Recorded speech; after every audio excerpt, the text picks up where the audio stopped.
오늘 우리가 읽은 잠언 22장 6절 말씀을 보면 마땅히 행할 길을 아이에게 가르치라 라고 되어 있습니다.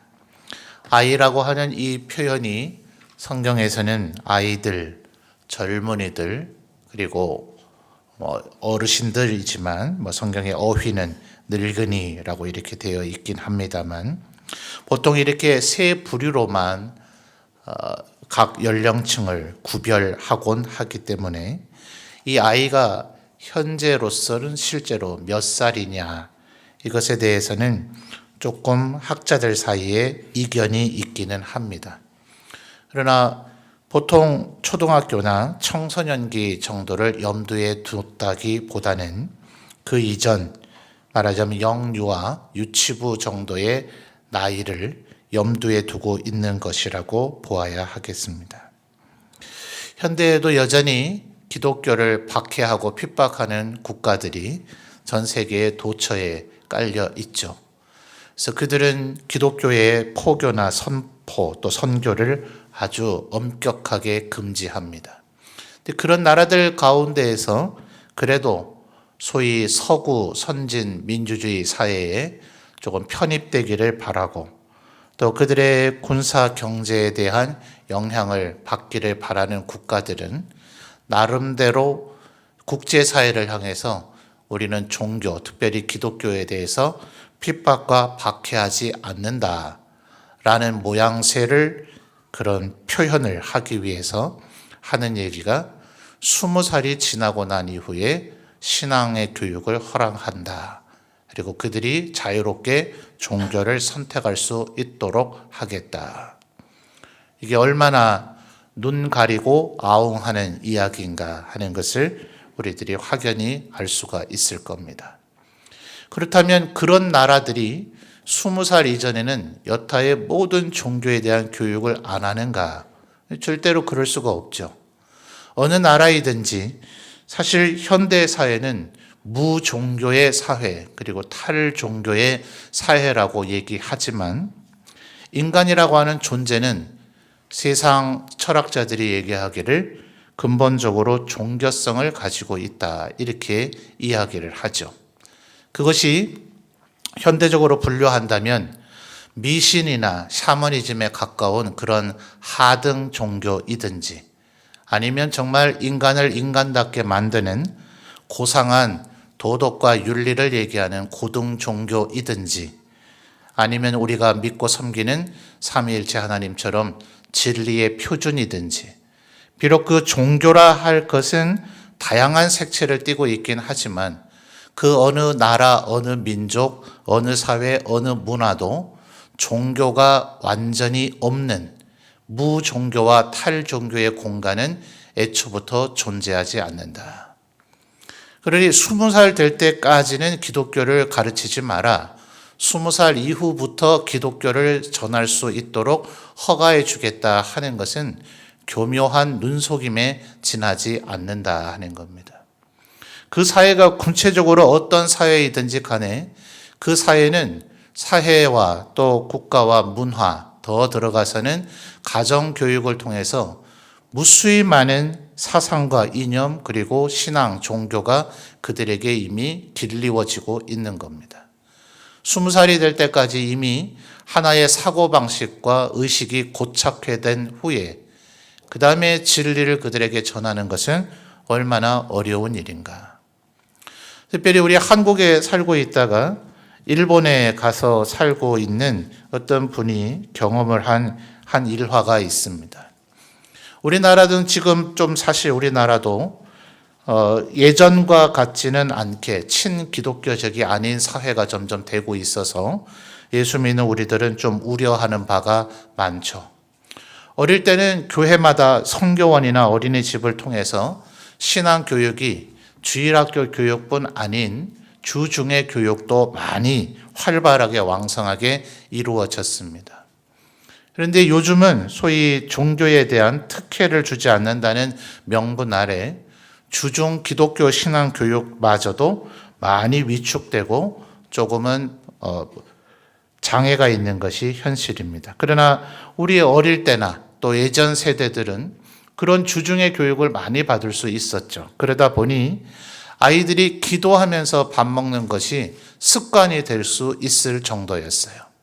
근데 일본에 가면 일본은 아주 일본과 인도를 가리켜서 세계 사람들이 조롱하듯 이야기하기를 그 나라의 사람, 국민의 수보다 그 나라가 숭배하는 귀신의 수가 더 많다라고 평가를 당하는 게 일본과 인도 아닙니까? 일본에 가면 그런 기독교적인 문화 혹은 우리 기독교의 신앙을 가리키는 영유아 교육기관은 없고 그들의 신도 혹은 불교 같은 것을 가르치는 것들로만 즐비합니다. 그리고 이 어머니가 깜짝 놀란 거예요. 한국에 살고 있을 때는 기도하고 또 우리가 어릴 때 왜 날마다 우리에게 양식을 주시는 은혜로우신 하나님 참감 같이 한번 불러볼까요? 다 우리 교사 선생님들 다 아시죠? 아마 성도님들 다 아실 거예요. 그 찬양을 부르고 아멘 하고서 밥 먹던 아이가 갑자기 가미사마를 찾더라는 거예요. 이게 어머니가 깜짝 놀란 거죠. 바로 이런 부정적인 폐해를 통해서도 어린아이에게 신앙을 가르쳐야 된다는 것이 얼마나 중요한가 하는 것을 우리가 알 수가 있을 겁니다. 또 작년 목회를 함에도 마찬가지입니다. 저는 부교육자 시절과 또 담임 목사가 된 지금도 계속해서 새가족들이 등록하게 될 때에 어느 교회를 신앙생활을 잘 하시다가 오신 분들도 계시기는 하지만 신앙의 길을 한참 떠나 있다가 돌아오신 분들도 꽤나 제법 많이 있으십니다. 그런데 그들의 얘기를 듣다 보면 그래도 제가 어린 시절에 주일학교를 다닌 적이 있습니다 라는 고백이 엄청나게 많이 돌아오고 있는 거죠. 그러니까 작년이 돼서 다시금 신앙을 갖게 되는 분들의 적지 않은 퍼센테이지가 어릴 때 들었던 그 하나님의 말씀이 그들로 하여금 다시금 진리와 영생의 길로 되돌아오게 만들더라 하는 것이에요. 어쩌면 주일학교 교사 생활을 좀 오래 하신 우리 선생님들이나 저 같은 목회자도 마찬가지입니다. 우리 교회에 제가 부임한 지 벌써 한 15년 정도 돼가고 있는데 가만 앉아 생각을 해봅니다. 가끔씩 망상에 이렇게 생각에 젖어들 때가 있는데 첫째는 장례를 치러서 천국에 가신 우리 성도님들 생각이 많이 납니다. 또 한 가지 저를 하여금 눈물 짓게 만드는 것은 유튜브로부터 바로 오늘 저녁에도 우리 유년부 아이들의 아주 정말 사랑스러운 그 율동을 봤잖아요. 사랑의 총을 얼마나 맞았는지 정신이 어질어질하네요. 그 어린아이들이 중고등부, 청년부를 거쳐서 우리 교회에서 그렇게 뜨겁게 울며 기도하고 찬양하고 말씀을 배우던 아이들이 지금은 어디서 과연 신앙생활을 잘하고 있을까? 정말 수많은 아이들의 얼굴들이 떠올라요. 아마 우리 교사 선생님들도 생각나는 아이들이 많이 있을 것입니다. 그 아이들은 지금 어디서 뭘 하고 있을까? 우리가 한 일들이 결국 허망하고 의미가 없는 것인가? 그 많은 아이들이 지금은 과연 신앙생활을 하는 것인가? 그러나 분명한 것은 6절에 지금 뭐라고 얘기합니까? 마땅히 행할 길을 아이에게 가르치라. 그리하면 뭐예요? 늙어도 그것을 떠나지 아니하리라. 물론 어릴 때부터 연세 드셔서 어르신이 되실 때까지 계속 교회 울타리 안에만 있는 것이 얼마나 참 복된 일이기는 합니까? 그렇다면 왜 성경에 탕자의 비유라 우리가 흔히 말하는 그 비유가 왜 있겠어요? 우리 인간은 제법 그러기 마련입니다. 그러나 그 사람을 결국 하나님 아버지 품으로 돌아오게 만들 것은 어린 시절부터 가르쳐지는 하나님의 말씀이더라 하는 겁니다. 어제도 유년부가 성경학교를 하면서 우리 교역자들 와서 같이 점심 식사하시죠 라고 유년부에서 초대를 해 주셔서 가서 점심 먹는 앉은 자리에 앉아서 아이들의 이름도 한번 불러보고 아이들하고 대화를 하는데 혼이 다 빠져나간 줄 알았어요.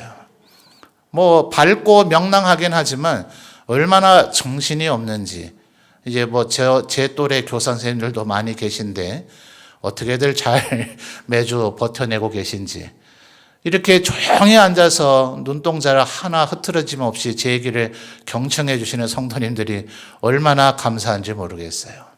근데 그런 아이들을 가르치다 보면 과연 이게 지금 뭐가 되고 있는 건가? 아마 그런 생각을 하게 될 겁니다. 근데 어떠세요? 정말 얘기 듣지 않는 것 같고, 정말 장난치는 것 같고, 정말 집중하지 않던 아이가 정작 질문에는 대답을 잘할 때가 있지 않던가요?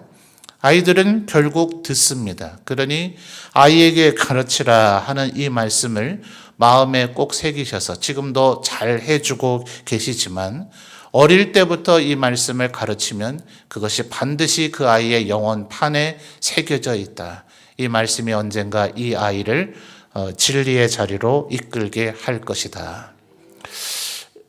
집에 들어가서 혼날 각오하고 한마디를 얘기를 할까요? 아내가 딸 셋이고 막내 아들인 집에 둘째 딸입니다. 장모님이 얼마나 새벽기도 훈련을 시키는지 새벽기도 가자고 깨우는데 안 일어나면 바가지로 물을 얼굴에다 다 들이부었답니다. 그러니까 이불이 젖잖아요. 가만 생각해 보니 장모님이 나중에 이불 빨래는 누가 해야 돼요? 딸들이 다 하지는 않으니 아마 이래서는 안 되겠다 싶으셨는가 보죠. 그 다음에는 깨우라고 일어나라고 깨우는데 안 일어나면 얼굴에다 분무기를 뿌렸답니다. 분무기 물 뿌리는 거 아시죠?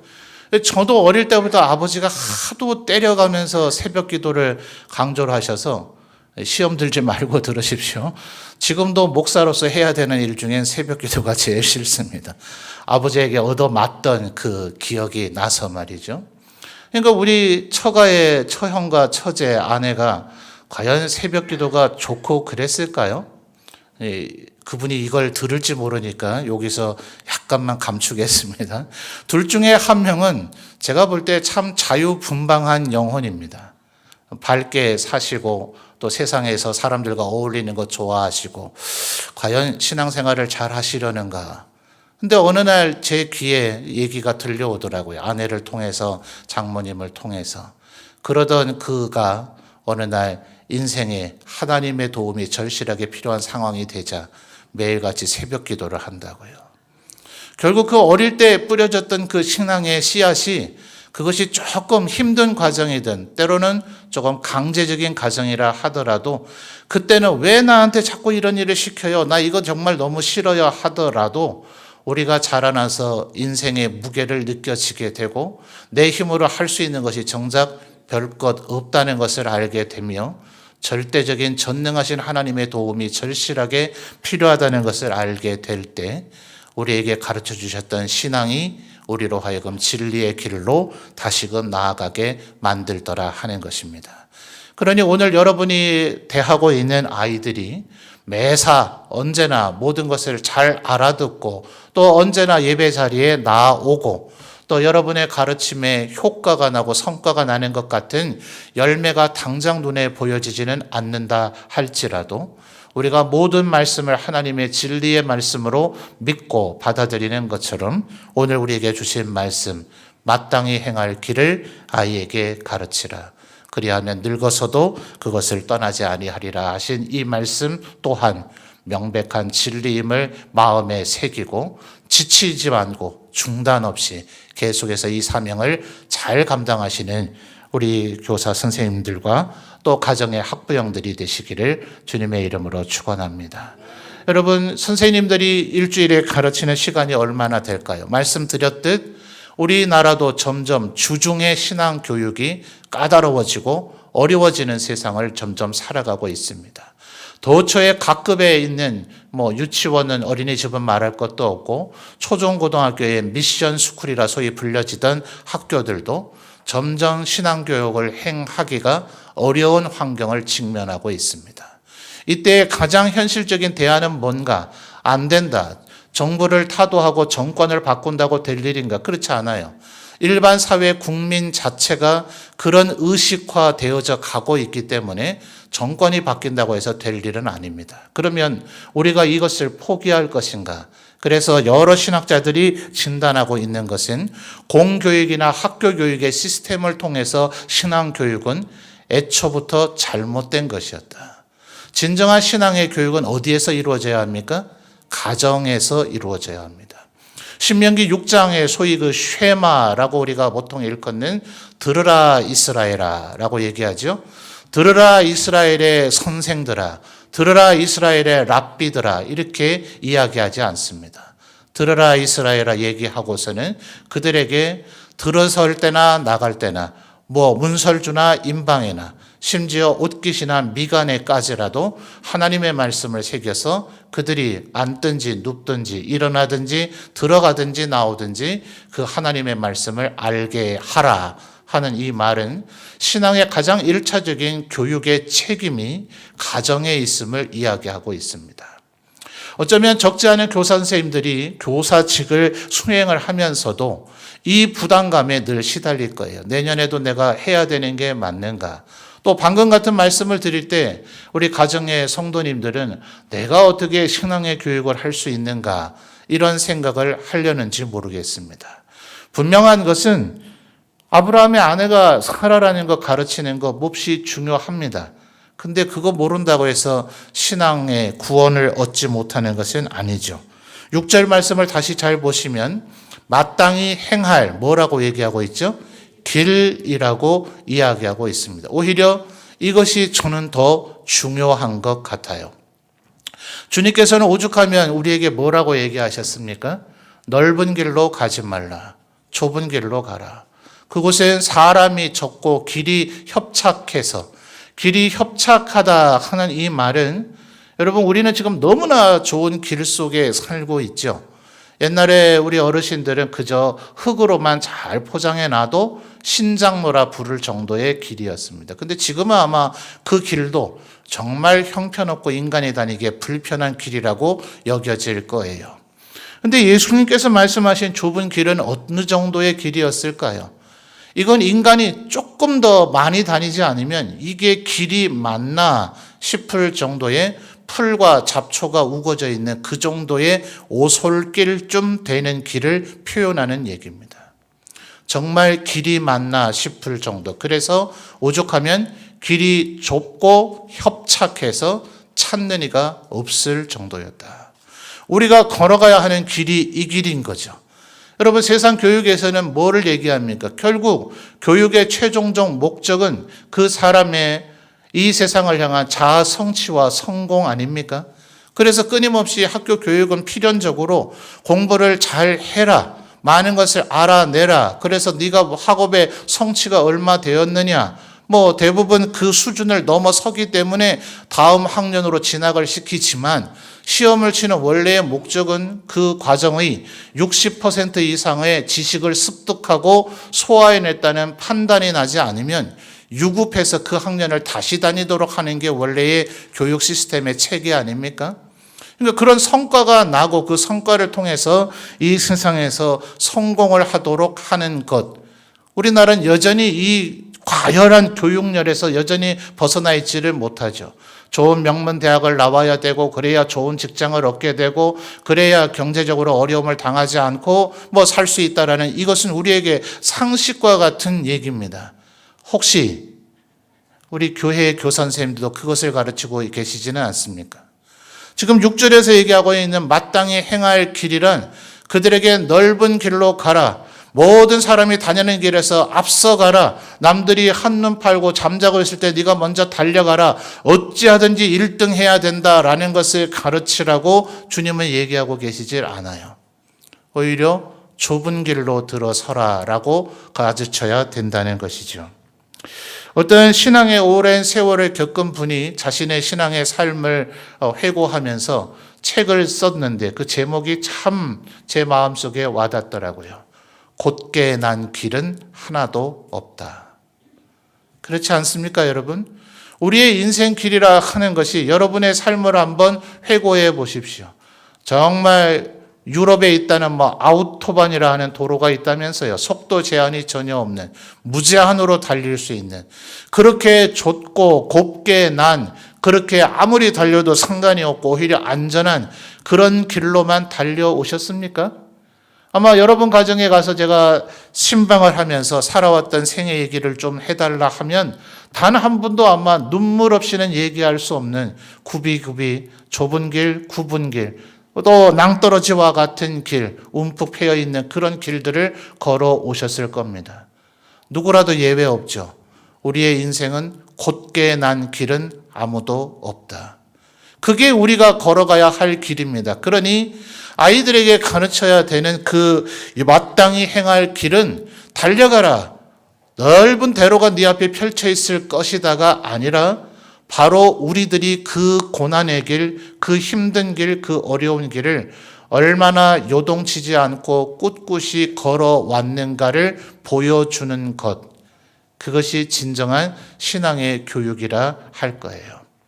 여러분, 흔히 전 세대에서 우리 많이 예를 들었던 어떤 이가 자신의 예수님께서 한 번도 자기를 떠나지 않겠다 약속하셨는데 자기가 걸어왔던 길을 되돌아보니 4개의 발자국이 있다가 어느 구간에선 2개의 발자국밖에 없더라 하지 않아요?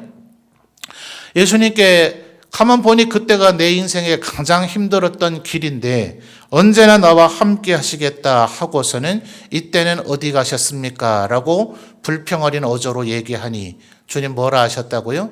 잘 봐라. 그 발자국은 너의 발자국이 아니고 나의 발자국이 아니냐.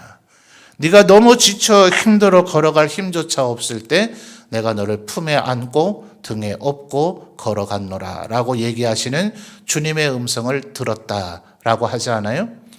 꽤 오래전에 한 팝송을 알게 됐는데요. 세상 사람들도 이런 얘기를 합니다. 우리가 걸어가야 할 길은 너무나 멉니다. 그 길은 굽이굽이 굽어져 있어서 어떻게 걸어가야 할지 모릅니다.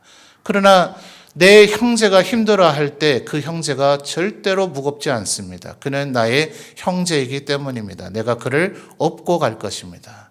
이 세상에서도 전우회와 우정, 형제를 이렇게 노래로 표현하더라 하는 거죠. 우리에게는 주님이 함께 하십니다. 언제나 절대로 우리를 버려두지 않습니다. 진정한 신앙이라 하는 것은 내가 힘을 내고 성과를 내고 성공하고 승리하는 것을 가르치는 것이 아니라 우리가 얼마나 연약한 존재임을, 그래서 하나님이 나와 함께 하실 것이며 그분의 도우심만이 우리를 이 길 끝까지 걸어가게 할 수 있다는 것을 가르치는 수준이 아니라 보여주는 삶이라고 생각합니다.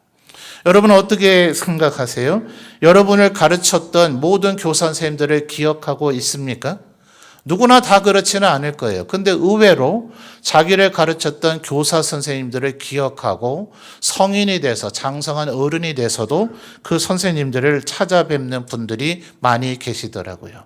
특별히 우리 지역과 같은 이런 교회 공동체에서는 그런 일이 더 많을 것 같아요.